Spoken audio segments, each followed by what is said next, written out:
نہ کوئی غم کرو نہ خوف، خوشیاں مناؤ جنت کی جس کا تم سے وعدہ کیا گیا تھا۔ اللہ کی ربوبیت پر اطمینان جب انسان کو ہو جاتا، میرا رب اللہ ہے، ربی اللہ، انسان کے لیے نہ کوئی کھٹکا، نہ کوئی خطرہ، نہ کوئی خوف، نہ کوئی حزن۔ جو کچھ ہو رہا ہے کس کے اذن سے ہو رہا ہے؟ اللہ کے اذن سے۔ اللہ کے اذن کے بغیر پتہ تک نہیں ہلتا۔ یہ کوئی اندھا بہرا مادہ نہیں ہے جس سے مجھے کوئی خوف ہو۔ اندھا بھینسا چلا رہا ہو اس سے تو ڈرنے کا ہر انسان کو ڈرنا چاہیے، نہ معلوم کس کو ٹکر مار دے۔ لیکن نہیں، اس کائنات کو چلانے والا ایک سمیع و بصیر خدا ہے، وہ جو میرا دوست ہے، میرا ولی ہے۔ اللہ ولی الذین آمنوا یخرجہم من الظلمات الی النور۔ اللہ اہل ایمان کا ولی ہے، ساتھی ہے، پشت پناہ ہے، مددگار ہے، حمایتی ہے۔ بتائیے جسے یقین ہو جائے کہ اللہ میرا مددگار، اللہ میرا محافظ، اللہ میرا پشت پناہ، اللہ میرا حمایتی، اس کے لیے کوئی خوف ہوگا؟ اس سے کوئی ڈر ہوگا؟ میں مثال دیا کرتا ہوں ایک بہت سادہ، پنجاب کے دیہات کی۔ تو بڑا چودھری ہے اور کوئی غریب کسان ہے۔ اس غریب کسان کے جانوروں کو ہر وقت اندیشہ ہوگا چوری کا، کوئی میری بھینس کھول کر نہ لے جائے، کوئی میرا بیل کھول کر نہ لے جائے۔ لیکن جس کے بارے میں یہ سب کو معلوم ہو کہ وہ جو بڑا چودھری ہے وہ اس کا دوست ہے، اس کی بچیا کو کوئی خوف ہوگا؟ اس کی بھینس پر کوئی ہاتھ ڈالے گا؟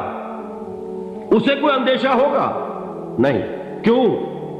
کہ وہ بڑا چودھری، بڑا اس کا یہاں کا سردار، جاگیردار، سب کو معلوم ہے وہ میرا دوست ہے، کوئی میرے خلاف اقدام نہیں کر سکتا۔ اس دنیا میں یہ چھوٹی سی بات اگر آپ کے دلی اطمینان اور سکون کا باعث بن سکتی ہے تو ذرا تصور کیجئے۔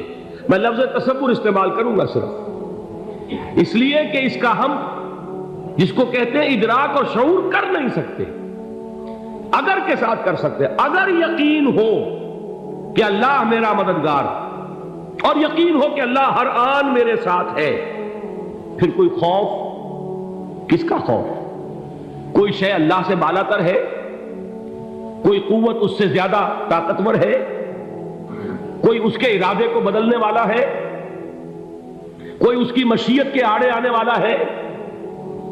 یہی بات ہے جو حضور نے فرمائی، یہ ایمان کا حاصل ہے لب لباب،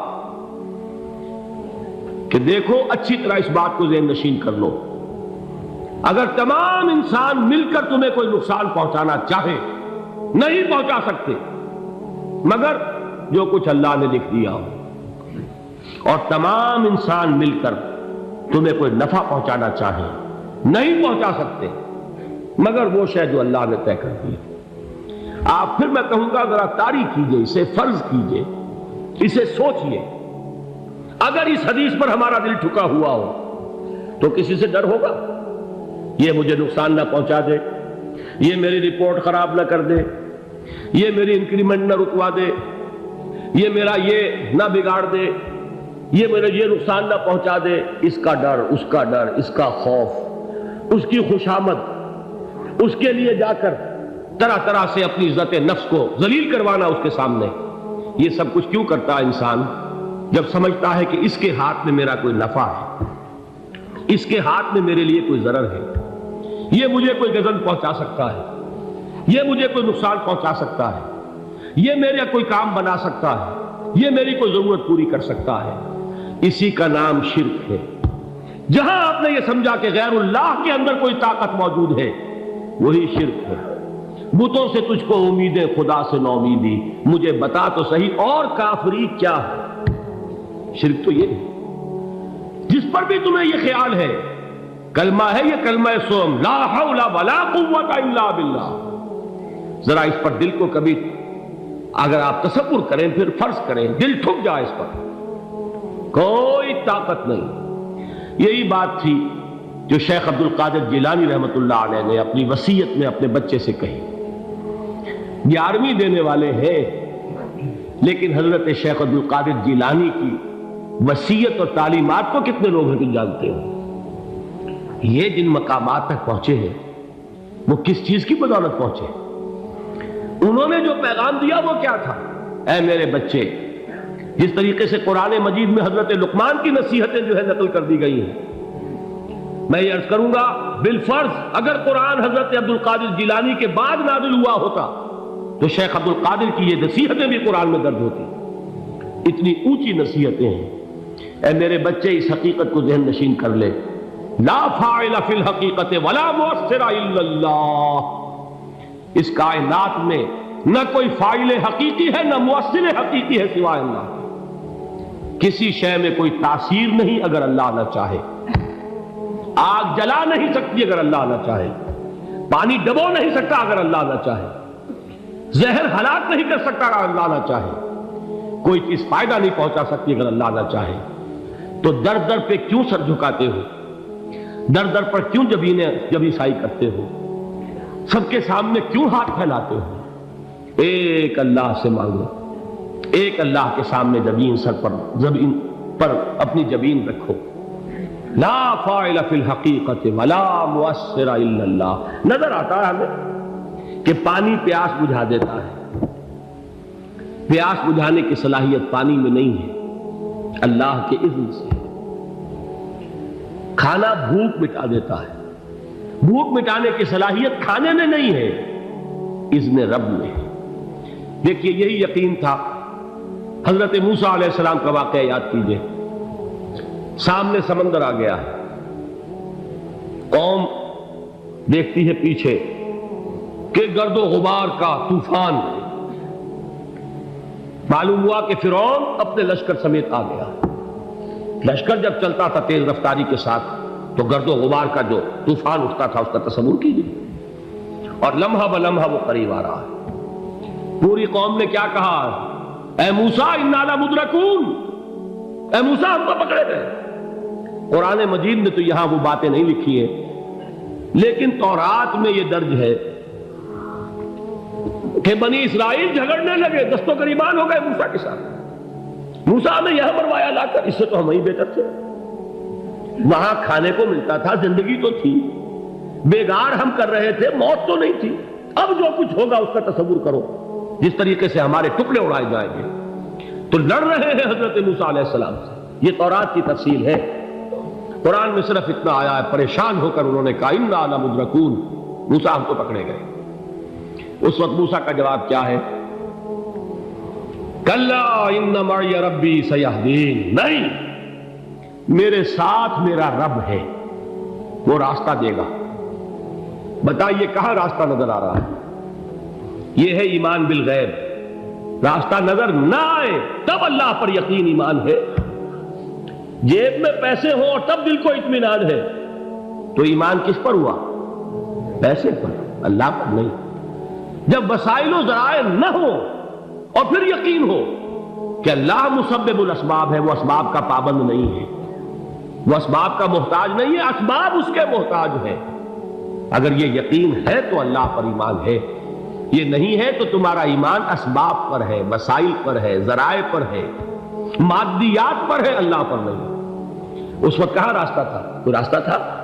سمندر ہے اور ادھر سے لشکر آ گیا ہے۔ کلا ان معی ربی سیہدین۔ اب دیکھیے ایمان کہہ دینا آسان ہے، ہوا معکم اینما کنتم، جہاں کہیں بھی تم ہوتے ہو اللہ تمہارے ساتھ ہوتا ہے، لیکن اس کا یقین قائم ہو جائے تو زمین و آسمان کا فرق واقع ہو جائے۔ یہی بات ہوئی حضور کے ساتھ۔ غار ہے، چھپے ہوئے ہیں محمد رسول اللہ اور آپ کے وہ یار غار ابو بکر صدیق رضی اللہ تعالی عنہ۔ اقبال نے حضرت ابو بکر کی شان میں چند اشعار کہے صرف، لیکن واقعہ یہ ہے کہ بھاری بھاری نظموں پر اور قصیدوں پر بھاری ہے، طویل ترین نظمیں اور قصیدے ہوں ان پر بھاری ہے۔ ہمتیں ابو بکر کی ہمت جو ہے، کشت ملت را چوں ابر، جیسے بارش سے کھیتی اپجتی ہے، ابو بکر کی ہمت اور عزیمت اس امت کو اسی طرح سینچنے والی ہے۔ ثانیے اسلام و غار و بدر و قبر، وہ دوسرے تھے اسلام میں، دوسرے پہلے کون تھے؟ انا اول المومنین، حضور فرماتے سب سے پہلا ایمان لانے والا میں، دوسرے ابو بکر۔ ویسے ہمارے ہاں یہ چلتا ہے اختلاف، حضرت علی پہلے ہیں کہ حضرت ابو بکر پہلے ہیں، لیکن اس میں بڑی خوبصورت تطبیق قائم کی ہے علماء نے، اور بہت صحیح ہے۔ چار کے بارے میں فیصلہ ہی مت کرو کہ کون پہلے، ان کی ایک عجیب تقسیم کر دی ہے۔ آزاد مردوں میں، بالغ مردوں میں سب سے پہلے ابو بکر، بچوں میں سب سے پہلے علی، خواتین میں سب سے پہلے خدیجہ، اور غلاموں میں سب سے پہلے زید بن حارثہ۔ بڑی پیاری تقسیم ہے، یہ چاروں ہی پہلے ہیں، ہر ایک کے لیے اولیت ہے۔ اور واقعہ یہ ہے کہ اگر زمانی اعتبار سے تعین ہوگا تو پہلے خدیجۃ الکبریٰ آئیں گی رضی اللہ تعالی عنہ، کسی اور سے بات کرنے کی نوبت بعد میں آ سکتی ہے، پہلے تو اہلیہ محترمہ سے بات ہوئی، آتے ہی پہلی وحی ہوئی ہے، ابھی تبلیغ کا حکم نہیں تھا۔ کس کو بتایا واقعہ؟ ابھی اپنی نبوت کی تبلیغ کا تو حکم ہی نہیں آیا، واقعہ کس کا ہے؟ وہ خدیجہ کا ہے۔ جب کہا ہے کہ خشیت علی نفسی، مجھے اپنی جان کا اندیشہ ہے، تو کیا جواب دیا خدیجہ نے رضی اللہ تعالی عنہا؟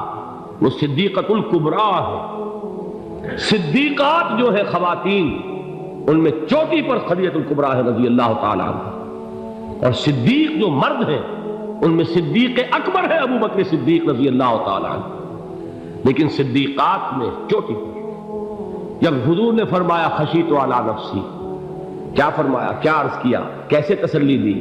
نہیں نہیں، اللہ آپ کو ضائع نہیں کرے گا، آپ غریبوں کے ہمدرد ہیں، آپ مساکین کے تکالیف رفع کرنے والے ہیں، آپ بیواؤں کی سرپرستی کرتے ہیں، آپ مسافروں کی خدمت کرتے ہیں، اللہ آپ کو ضائع نہیں کرے گا۔ یہ یقین ہے اس خاتون کے اندر۔ خیر وہ ایک علیحدہ بات ہو جائے گی۔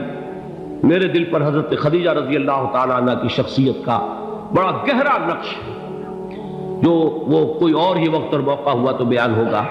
بہرحال اقبال نے ایک مصرے میں جو چار اولیتیں جمع کر دی ہیں، ہمتیں او کشت امت را چو ابر، ثانی اسلام و غار و بدر و قبر۔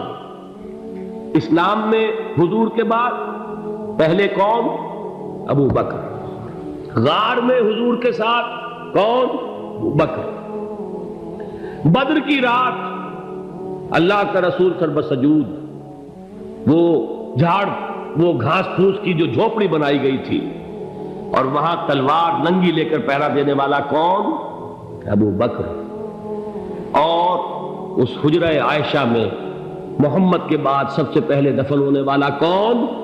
ابو بکر رضی اللہ تعالی عنہ وصلی اللہ علیہ وسلم۔ وہ جو معاملہ میں سنا رہا تھا غار ثور کا، حضرت ابو بکر بھی حضور کے خیال سے لرز گئے ہیں۔ آپ کو یاد ہوگا کہ جا کر پہلے تمام جتنے سوراخ تھے انہیں بند کیا ہے، ایک سوراخ رہ گیا تھا جس کو بند کرنے کے لیے کوئی کپڑا نہیں تھا، وہاں اپنی ایڑی رکھی ہے، تب کہا ہے حضور سے تشریف لائیے، اور اپنے زانو پر حضور کو لٹایا ہے، اور وہاں کسی موذی جانور نے کاٹا ہے، حضور کی آنکھ لگ گئی تھی، اس وقت اس بل کے اندر جو بھی بچھو ہے کیا ہے واللہ عالم، اس نے کاٹا ہے، اس کی تکلیف کی وجہ سے ابو بکر کی آنکھوں سے آنسو ٹپک گئے، حضور کے چہرے مبارک پر پڑے ہیں، تو حضور جاگے ہیں، معاملہ کیا ہے؟ ایڑی نہیں ہٹائی وہاں سے، مبادا وہ جانور وہاں سے نکل کر محمد الرسول اللہ کو کوئی گزن پہنچا دے، ابو بکر کی ایڑی ہے، جس طرح چاہے کھا لے، ختم کر دے، جان نکل جائے تب کوئی آنچ آئے، محمد پر تو آئے، لیکن جیتے جی نہیں۔ وہ ہے ابو بکر۔ حضور کے خیال سے اس وقت حضور نے پھر اپنا لعاب دہن لگایا ہے، اور اس سے پھر آپ کی تکلیف ختم ہوئی۔